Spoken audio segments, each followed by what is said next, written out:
Sabe, em toda investigação criminal, as evidências físicas contam uma história. Mas como é que essa história é traduzida para a linguagem da justiça? É exatamente isso que a gente vai explorar hoje, o mundo da medicina legal, onde a ciência finalmente dá voz às evidências que não podem falar. E para a gente começar, olha só que importante esse princípio do nosso Código de Processo Penal. Ele diz que o exame de corpo de delito é indispensável. E o mais chocante, ele não pode ser substituído pela confissão do acusado. Ou seja, mesmo que alguém chegue e diga, fui eu, a palavra final não é dessa pessoa, é da ciência. No fim das contas, a evidência física que manda. E é exatamente aí que a medicina legal brilha. A ideia toda é que a verdade objetiva, aquela que a gente encontra nos vestígios materiais, tem uma força que não dá para abalar. É uma busca por fatos que simplesmente não podem mentir, não podem ser forçados a mudar de versão. Ok, então vamos entender direitinho qual é o papel da medicina legal nesse encontro, nesse exato ponto em que a ciência e a lei se cruzam. A definição clássica é essa aqui. O objetivo não é curar uma pessoa ou um paciente. É, de certa forma, curar a própria ordem social e jurídica. É a medicina trabalhando para a lei, usando todo o conhecimento biológico para responder perguntas que o direito sozinho não conseguiria. E essa relação, ela funciona como uma ponte de mão dupla, sabe? De um lado, o direito dita as regras para a prática médica, a ética, as responsabilidades. E do outro lado, que é o nosso foco aqui, a medicina entrega para o direito as ferramentas científicas para provar os fatos. Beleza. Mas quem são as pessoas por trás dessa ciência? Os peritos?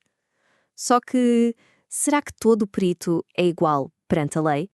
E a resposta, que talvez surpreenda muita gente, é um gigantesco não. E olha, entender essa diferença é absolutamente crucial para saber se uma prova pericial é válida ou não. Pois é, a diferença é gritante. De um lado a gente tem o perito oficial. Esse é um servidor público de carreira concursado com um vínculo permanente com o Estado. A lei confia tanto nele que basta um para assinar o laudo. Agora, do outro lado, tem o perito ad hoc, que é um especialista chamado só para aquele caso específico. Como o vínculo dele é temporário, a lei precisa de uma segurança a mais. E qual é? Exige 2 peritos, e eles precisam prestar um compromisso formal a cada novo exame. E aí vem a pergunta que é uma verdadeira pegadinha no direito processual penal aqui no Brasil. A resposta certa é: depende. Depende de quem é esse perito. Olha, durante décadas, a regra era super clara. Uma súmula do Supremo, a súmula 361, dizia que qualquer laudo, qualquer um, feito por um só perito, era nulo. E pronto. E essa regra valia para todo mundo, sem distinção. Mas, e aqui está a grande virada, a lei mudou. Presta atenção nisso. A súmula 361 não foi cancelada, ela só mudou de endereço. Para os peritos não oficiais, os ad hoc, a regra antiga continua firme e forte. São necessários 2, sempre. Agora, para o perito oficial, aquele de carreira, essa súmula não se aplica mais. Hoje, um laudo assinado por um único perito oficial é totalmente válido. Ok, agora que a gente já entendeu quem são os peritos, vamos mergulhar na principal ferramenta deles, o laudo pericial. O documento que coloca no papel a verdade científica. Pensa no laudo como uma história, uma narrativa científica com começo, meio e fim. Começa com o preâmbulo, que é o básico: quem, o que, onde. Depois vem o histórico, contando o porquê daquele exame. A descrição: essa é a fotografia objetiva dos fatos. A discussão é onde o cérebro do perito entra em ação, é o raciocínio. Isso leva à conclusão e, por fim, às respostas aos quesitos, que são as respostas diretas para as dúvidas da investigação. É uma construção lógica muito bem amarrada. Mas todas essas partes têm uma que é considerada o coração, a alma do laudo, a mais importante de todas. É um princípio que vem lá do latim, visum e repertum, que quer dizer, basicamente, ver e relatar. E isso é a essência de tudo. Então, o ponto crucial é o seguinte: a seção de descrição do laudo é onde esse princípio vive. Aqui, o perito não pode dar opinião.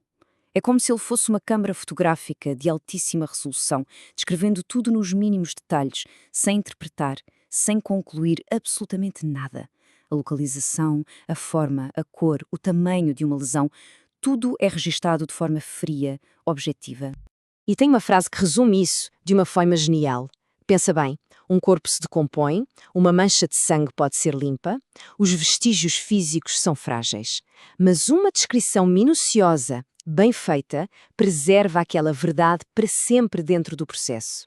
Ela permite que outros especialistas, talvez anos depois, possam olhar para aqueles dados e reavaliar os factos. Certo. Para a gente fechar, temos esse laudo científico, super bem construído. Mas e aí? Como ele se encaixa na decisão final da justiça? A lei dá ao juiz um título bem interessante em latim, peritus peritorum. O que isso significa? Significa o perito dos peritos. E isso já diz muito sobre o papel dele. Tá, mas na prática, o que isso quer dizer? Quer dizer que o juiz tem a palavra final. Ele não é um prisioneiro do laudo pericial. Só que essa liberdade não é uma carta branca para ignorar a ciência, de jeito nenhum. Se um juiz decidir ir contra o que diz um laudo, ele precisa justificar. E muito bem, essa decisão. Ele tem que mostrar, com base em outras provas do processo, porque a conclusão científica está sendo deixada de lado. Isso tudo nos deixa com uma reflexão final, não é?